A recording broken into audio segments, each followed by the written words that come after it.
bright and beautiful morning to everybody. It's so nice to have you here.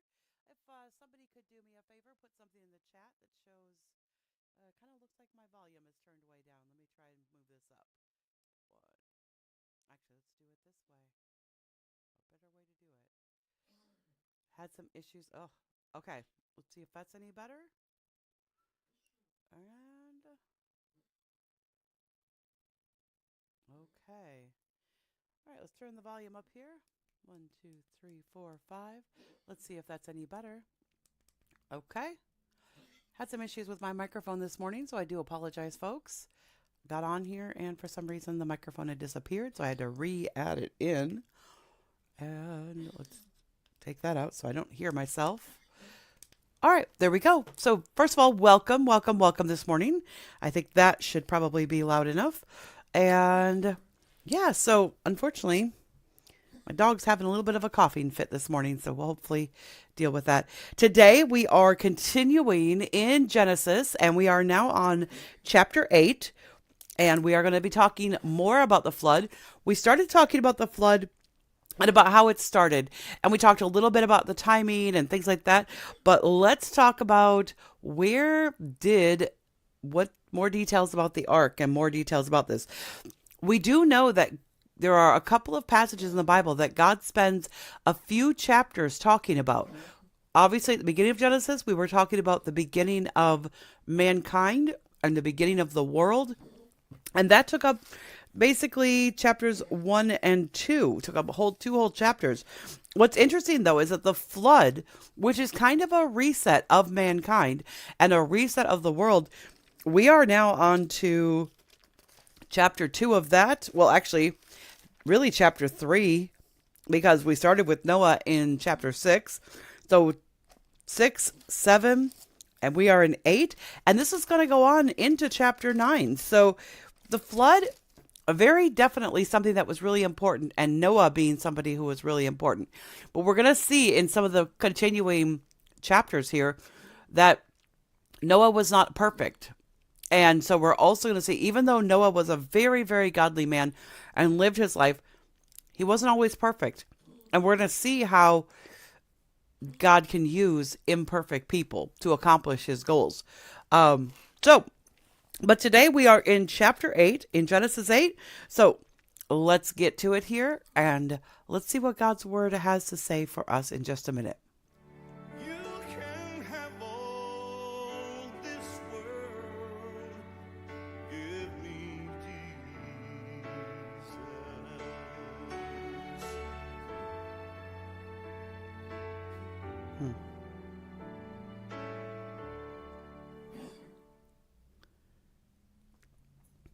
And welcome back.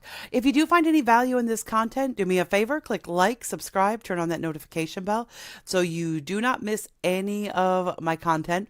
And as always, folks, do everybody a favor and share. We have had some really great engagement over the weekend. First of all, thank you for joining with us, Fly Fishing for Families. Good morning to you.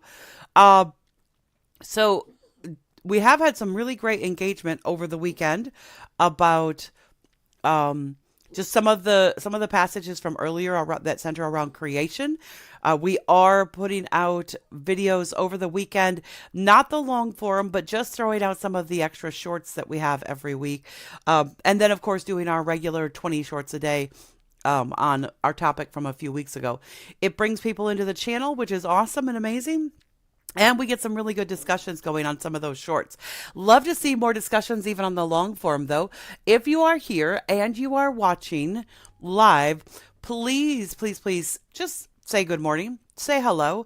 And if it's not morning, say good afternoon, wherever you are, that's fine, or good evening, whatever your time zone is. Just say hi. I'd love to see that you're here. I can always see up on my screen up here whether somebody is here at the moment or not, and I just can't always see who it is. I can see, obviously, when Fly Fishing for Families says good morning, then I know that he is there, so that's kind of fun and awesome and amazing. But if you say hi, I'd like to be able to see you as well. Let's get into chapter 8 here. This is where we are today in Genesis chapter 8. Not putting the passage up because, once again, this is a very long passage. It is 22 verses long, and you would not even be able to see it on the screen if I put it up. So we're going to go with chapter 8, and we're going to start off with verse 1. So go ahead and join with me. And God remembered Noah and every living thing and all the cattle that was with him in the ark. And God made a wind to pass over the earth, and the waters assuaged.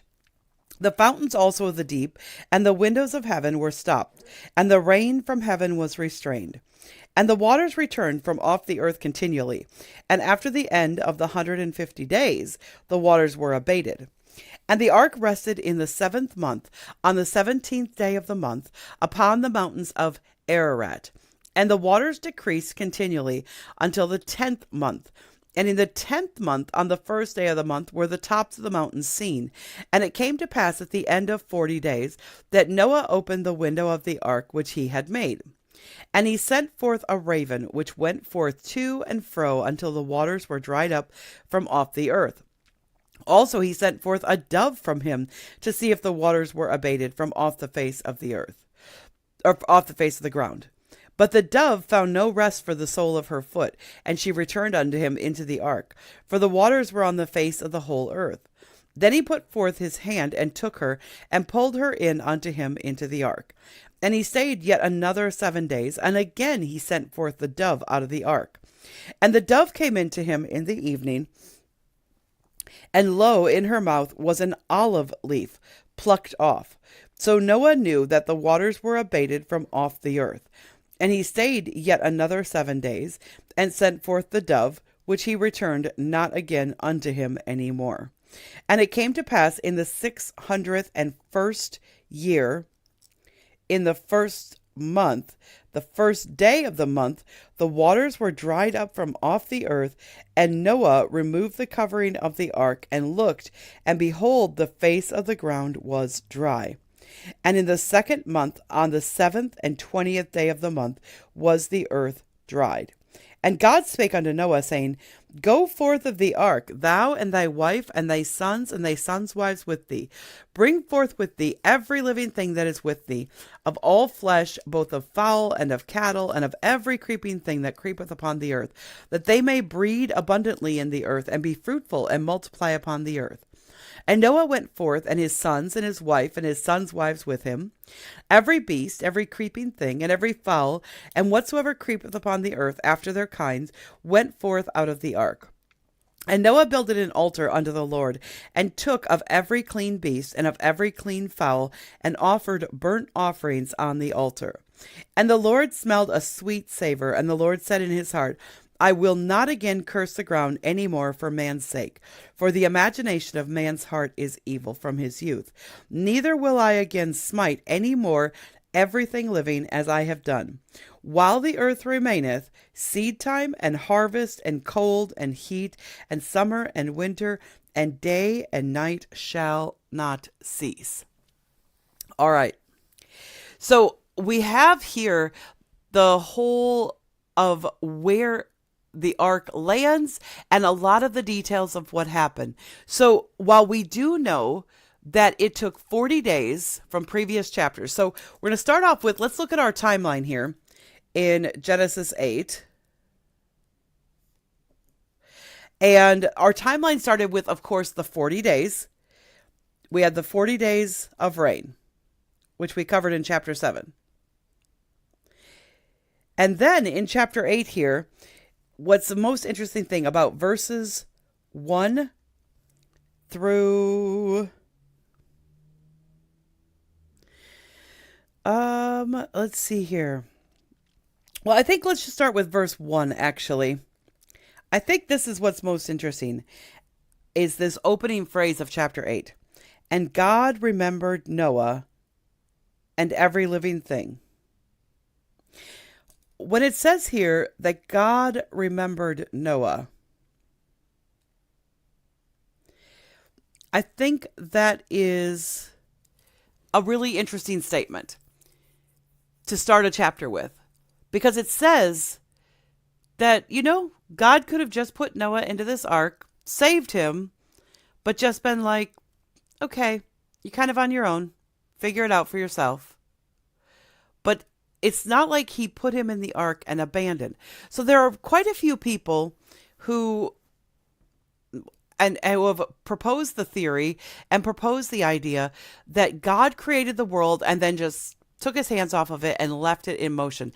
This is actually what deists like Ben Franklin and Mary Shelley, who wrote Frankenstein, and Percy, her husband, and Byron, the poet, their whole little group of people was very prevalent at the end of the 1700s, early 1800s, for the idea of deism. It very much had another resurgence, and we see it reflected in our literature, and we see it reflected in certain aspects of even our country, where it has the idea that God existed. They all admitted that God existed. But what they felt that God was somebody who was not a personal, knowable God. That God was some far off, distant being that was not interacting with man and just left us to our own devices. Mary Shelley's Frankenstein is actually completely based on this premise, and it is completely based on the premise that God created the world and then he abandoned it. That was the whole premise of that book, was that God created the world and then he abandoned the world and left us all to our own devices. But we can see here in Genesis 8 that that is not true. That is completely and patently untrue. That's not in the least bit what God did. God actually created the world and was interacting with us on a regular basis. And verse 1 here, where it says, God remembered Noah and every living thing and all the cattle that was with him, and he made a wind to pass over the earth, and the waters assuaged. The word assuaged here, in case you don't know what that means, it means that the waters went away. The word assuage, let's look it up here so I can see if it has more context for you. 79:18. That's right near the end of our lexicon. Let's get into it here. And it is actually not in our lexicon. It's just in our dictionary, in our Bibles. So we got to go right to the end of the dictionary part of the Old Testament, the Hebrew and Chaldee dictionary. And it's very near the end because in our Bibles, or in my Bible, I only have like 8,000 and something, and this is 79. So let's get into this so you can see what the word assuaged actually, like, more specifically means. Sorry it's taking me so long. These pages are sticking together. Ugh. Come on. Here we go. 77. There we go. And what were we at again? 79:18. All right. Where is 79? Here we go. We're on the right page. Okay. It means to weave, to allay, to abate, to appease, to make to cease, to pacify.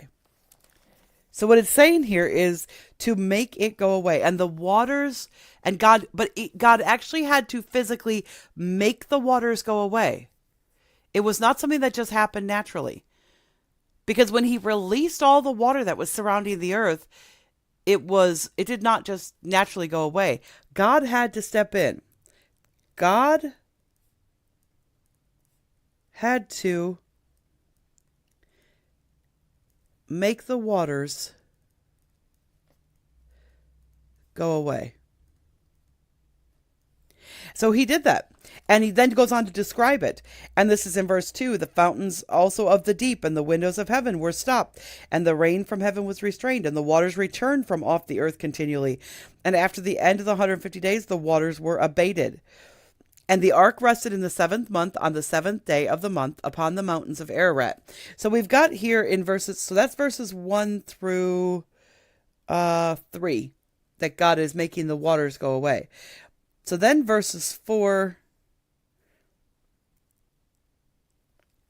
here tells us that the ark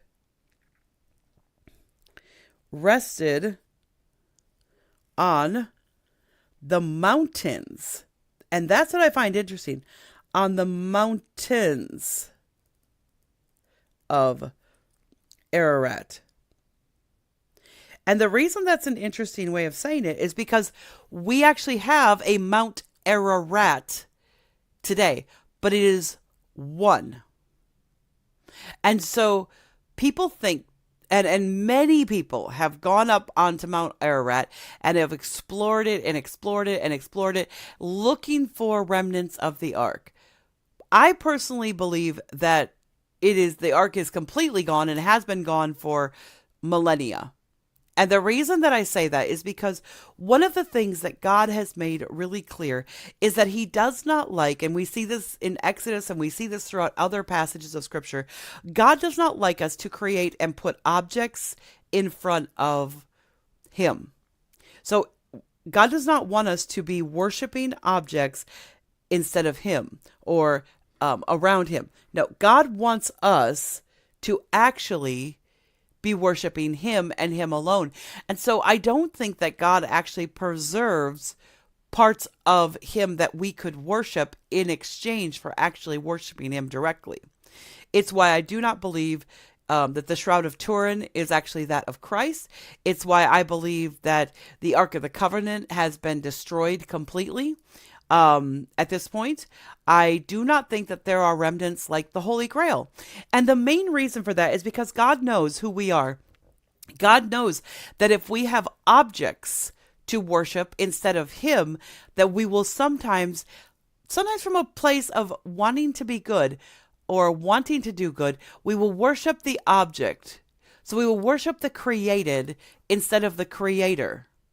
And that is not God's plan. That is not what God wants us to do. So I don't think that the ark is something that exists, nor are there any remnants of it. And there haven't been for, as I said, millennia.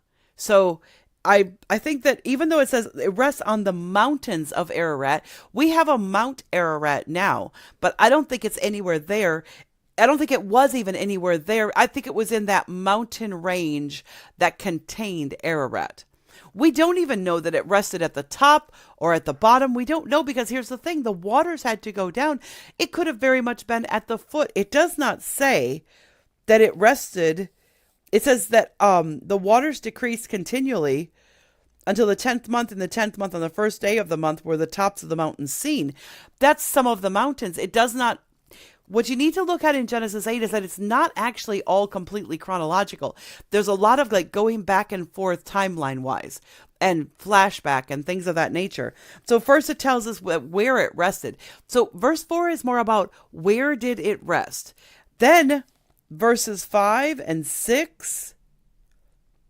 And so at the end of the 40 days, well, see, now we've just jumped back to the 40 days. At the end of 40 days, he opened the window of the ark he had made, and he sent forth a raven, which went forth. And then he sent forth the dove. So we're going to go back. So in verse 5, we have flashback to before the ark rested. And also keep in mind, the Hebrew calendar is very different from our Roman calendar that we have now. So, and he sent forth a raven, which went forth to and fro until the waters were dried up from off the earth. So the raven actually just went out and it just kept flying around in circles, and it just kept flying until, there was a place for it to land, because ravens are much more hardy. But when he sent forth the dove, a dove is a much more gentle bird. They do not fly nearly as much as ravens do. Ravens can be in the air for hours and days and weeks and all the time. Doves are much more gentle, which is why we see them as something that's a sign of gentleness and peace. It's interesting because actually that symbol of peace of a dove with an olive branch in their mouth is from this story in Noah. So we have this cultural symbol of a dove with an olive branch, and we see that as an offering of peace, which is kind of bizarre because there is no connection specifically to peace and a dove and the olive branch. The olive branch was merely a symbol that not only was the earth dried up, but that there was actually there was actually growth starting to happen. So God accelerated some growth here because obviously, an olive tree is not going to grow in just a couple of months normally. But God's accelerating some of the growth so that when Noah and his family leave the ark, there is actually not just land, but there's food and water and like all the things that they need to survive. So we have the flashback to the 40 days when he opened the ark and he sent forth a raven.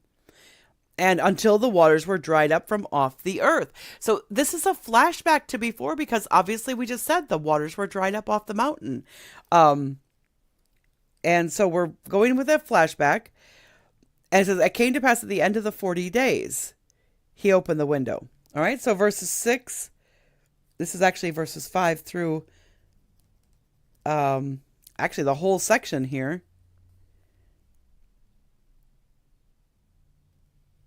Let's see here.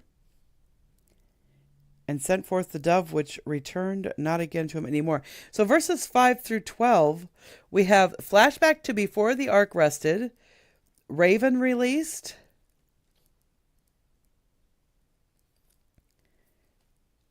and kept flying. He just kept going. Even though there wasn't any place for him to land, really. The raven was much more hardy. The dove, however, kept coming back. And it kept saying, the dove came into him. And let's see here. And he pulled, let's see here, blah, blah, blah. It does not say, however, how long after he released the raven that he released the dove. So that's what's kind of interesting, is that we don't know. He's like, okay, I sent out the raven. The raven seems to be good. The raven seems to be cool, but let's send it for something a little bit more delicate. And later on, he sends out the dove to see. And so the dove kept coming back. And when the dove came in, he says he pulled her back into the ark. He stayed yet another 7 days. So every week he's sending out the dove to see. And the dove came into him in the evening, and lo, in her mouth was an olive leaf plucked off. So Noah knew that the waters were abated from off the earth. So the fact that she had an olive leaf, now doesn't mean the whole tree was everything, but the whole tree was there, obviously, because it produced a leaf. Now, maybe the olive tree survived the flood in that it was not, that maybe some of these trees were able to be underwater for 6 months and it didn't permanently damage them. It maybe sent them into a state of like a stasis, like, almost like a person going into a coma. Maybe it just kind of shut them down a little bit and then it came back. But there's definitely evidence that some of these areas, the whole ground heaved up. I mean, we can see a massive difference between what is described in the beginning of Genesis and what we have nowadays. And when he talked about how the flood burst up from underneath. So, but there's possibility that some of the trees and things survived, and olive trees are very hardy.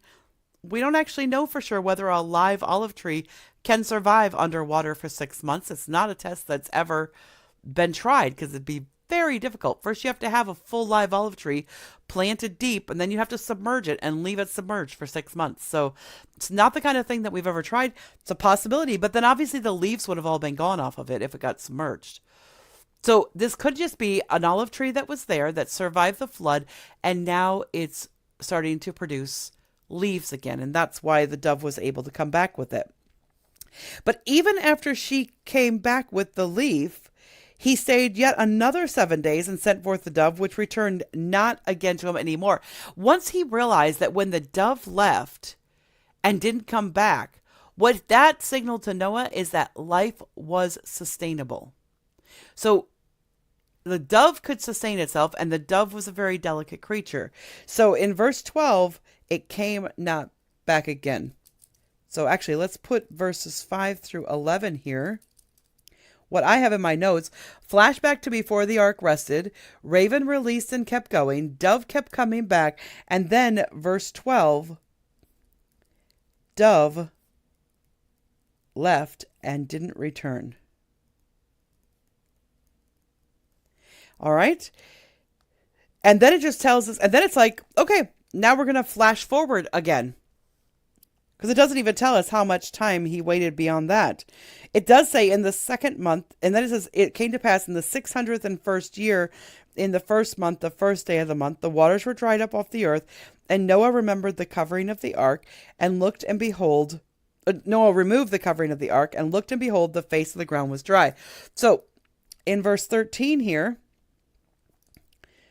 Noah, it's interesting because God's the one that closed the door, but Noah's the one that removed the cover. Noah removed the cover. Okay? And in the second month, and the 27th day of the month, was the earth dried. Noah removed the cover and saw the earth was dry. Now, it doesn't look like Noah's in any hurry to leave the ark. He wants to make sure everything's good before he leaves. And God spake unto Noah, saying, Go forth of the ark. So God had to actually tell. This is what's interesting, is that in verse 16, or verse 15 rather. So I'm going to say that's for that earlier thing was verse 13 and 14. But even verse 15 to 16, God spake unto Noah, saying, Go forth of the ark, thou and thy wife and thy sons' wives, bring forth with thee every living creature. So verses 15 and 16, what's really fascinating here is God had to tell Noah to leave the ark. Obviously, the ark wasn't that bad. Because Noah doesn't seem to be in any rush to leave it. Must have been plenty of food on the ark. Must have been plenty of animals still breeding and giving birth that was sustaining them.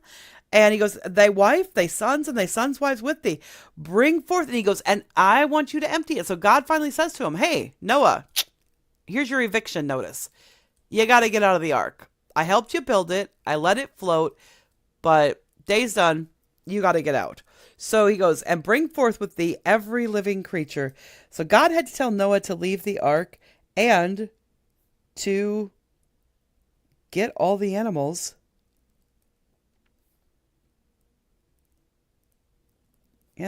out as well. So I think that's fascinating. A lot of people don't realize.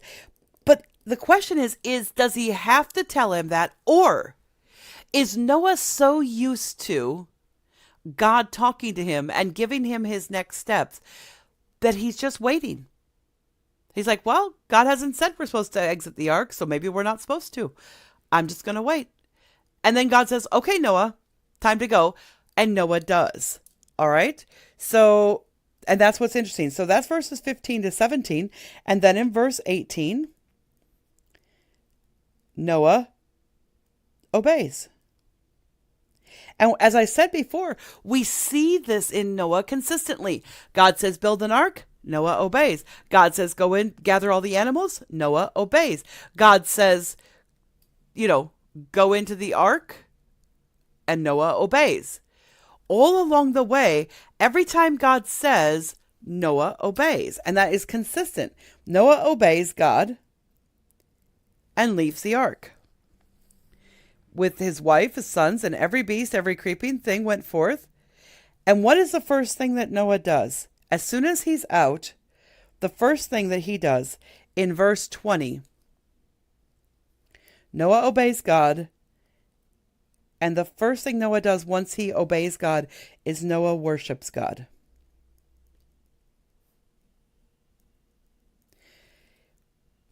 And builds an altar.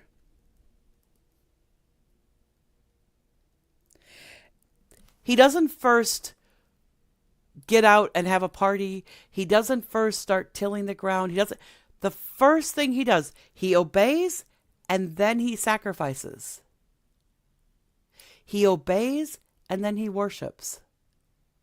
First he does what God says and then he makes sure that he worships God. Which is interesting. And he took of every clean fowl and every clean beast. So this was a big sacrifice. Noah wasn't worried about where his food was coming from and where the next meal was coming from. God said, do this. Noah obeyed. And that's all it was. That's all that mattered. Noah did what he was, and then he sacrificed, and he said he expressed gratitude to God for saving him and his family with this burnt offering. And then God responds. In verse 21 to 22, this is God's response to Noah, to Noah's sacrifice. God says, wait a second, I told you this, I told you to do this, and he did it. That's great, Noah. God's response to Noah's sacrifice is to make a promise, and actually to make his first big promise. He has already promised that he's going to send Christ, that the serpent is going to it's going to be crushed by the heel of what Eve brings forth eventually, or in this case, that was an imagery of Christ. But that was a more allegorical, like, wasn't really out there with the specifics in it. This is the first time that God makes a very concrete promise and says, right here we have, he smelled a sweet savor, and the Lord said in his heart, I will not again curse the ground any more for man's sake. For the imagination of man's heart is evil from his youth. Neither will I again smite any more every living thing as I have done. While the earth remaineth, seedtime and harvest, and cold and heat, and summer and winter, and day and night shall not cease. And he says, you know what? Man's heart is going to be evil. But even though man's heart is going to be evil, I'm not going to smite the earth again. I'm not going to destroy the earth again. It's not going to happen. And this is God's first promise. And we're going to see this continue in chapter 9 tomorrow. But we're going to leave off there today. Again, it is a consistent pattern with Noah. Noah obeys God. God tells him to do something. He obeys. And then in this case, he's actually also preparing a sacrifice to God and showing his gratitude. He's not just obeying God, he's also showing his gratitude. And because Noah obeyed God and shows his gratitude, God makes a promise to him. And we're going to see more of that promise coming up tomorrow in chapter 9. So if you do find any value in this content, do me a favor. Click like, subscribe, turn on that notification bell so you don't miss any more content. And of course, you'll see the shorts as well and get a chance to respond on those. Most people are actually responding more on the shorts than they are on the live videos. But go ahead and do that and give me a comment below. And I look forward to seeing you again tomorrow as we finish up the story of Noah and God's promises to him. All right. Thanks for joining me, and bye for now.